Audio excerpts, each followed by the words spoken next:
আসসালামু আলাইকুম এভরিওয়ান, সবাই কেমন আছেন? আশা করি সবাই ভালো আছেন। তো সবার প্রথমেই আমি আমার সকালের ব্লগটা শুরু করছি। তো সকালের ব্লগটা শুরু করার সময়ে প্রথমে আয়রন দেখাচ্ছি, কারণ আমার ছোটো বোন বলেছে তার ড্রেসটা আয়রন করে দিতে।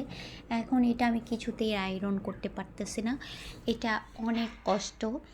আমি জানি না লন্ড্রির ভাইরা কেমনে আয়রন করে, তাদের স্যালিউট ভাই।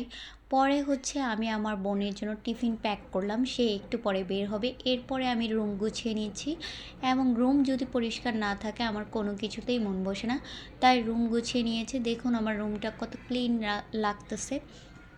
তারপরে আমি চুড়ি রেখে দিলাম, চুড়ি পরবো। আর চুড়ি পরা তো আমার শখের জিনিস, আপনারা সবাই জানেন।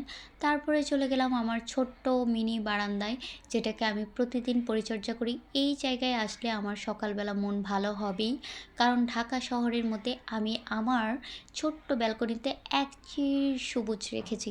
এই সবুজ দেখলে আর মনটা খালি বাড়ি বাড়ি করে, কি বলবো। তো আমার জন্য সবাই দোয়া করবেন। তারপর আমি রেডি হব। রেডি হয়ে এখন একটু বাইরে যাব, বাইরে হাঁটাহাঁটি করব, কারণ সারাদিন বাসায় থাকতে আমার একদম ভাল লাগে না, প্রচুর বোরিং ফিল করি।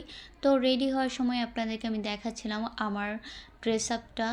আমার ড্রেসটা অনেক সুন্দর লাগছিল না আমাকে, নাকি জঘন্যের মতো লাগতেছিল। দেখুন চুলের কী অবস্থা। আসলে আমি জাস্ট রেডি হচ্ছিলাম, আমি হিজাব ক্যারি করব।